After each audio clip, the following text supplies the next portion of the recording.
I'm Ian Farris. I'm born and raised in Santa Fe. I did spend a little time in college in Georgia and Arizona, but I spent most of my years living here.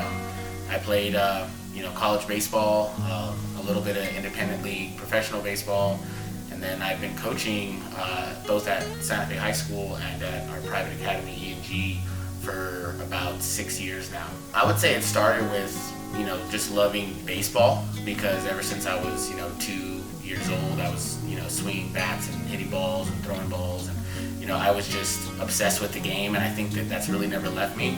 And the biggest thing for me was coming from Santa Fe, and especially at that time not really having a lot of baseball instruction around, a real big culture for baseball. It was more of like a when season was on, we played. If you were really dedicated, you'd play summer ball, but mostly it was on your own. If you wanted to get better, you had to figure it out yourself. So I think it was really a high motivating experience for me to understand that I went through that.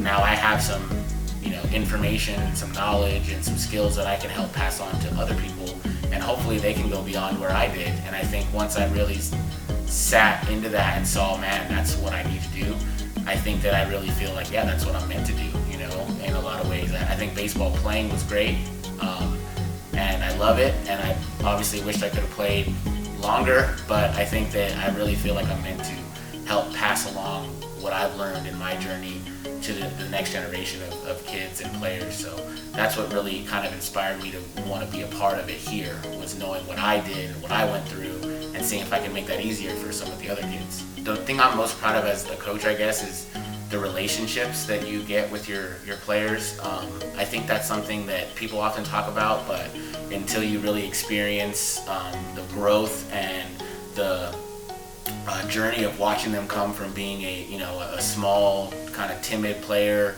to growing stronger and increasing their physical ability, but also becoming more mature and more mentally focused and tough. A lot of coaching depends on the players that you have, right? And so, wins and losses are great. Sending kids to college is great, and that's a huge part of our program. But I think the biggest thing is you want to make sure you have a relationship with all of them, and wherever they're at, you can help them get better along their journey, because you're just a small piece of their journey, whether it is in baseball or life, but at least you can pass on and maybe help them grow in a way that can be a long-lasting, kind of bond with that player. They'll call me when they have something, that they're struggling with out there, at wherever they're at, and sometimes it doesn't have anything to do with baseball, and so I think that's the thing I'm most proud of, and I think, that's what makes coaching, really worth it. It's not just about, the wins, losses, the guys that you can get there, the rings or whatever. It's about, those relationships, and so I think that's the coolest thing about it, for sure.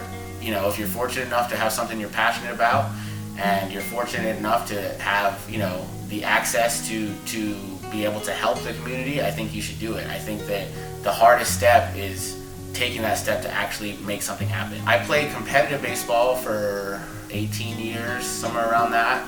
My main inspiration, I think, originally was just being out there, on the field and playing as a kid. I just liked the idea of playing the game, the way the game is structured, having to be able to catch and throw and run and hit. There's a lot of elements to it. My dad was telling me how he remembers when Hank Aaron, who, rest in peace, recently passed away, broke the home run record for Babe Ruth. And I remember him telling me that, when he saw that, he knew that black people could do something against anybody in the world. He knew that there was unlimited potential, for a black player that wouldn't have even been allowed 30 years ago in there to break the most prestigious record, and especially at that time, it was the 70s, it really hadn't been that long that they were allowing black players, so it's pretty impressive that happened.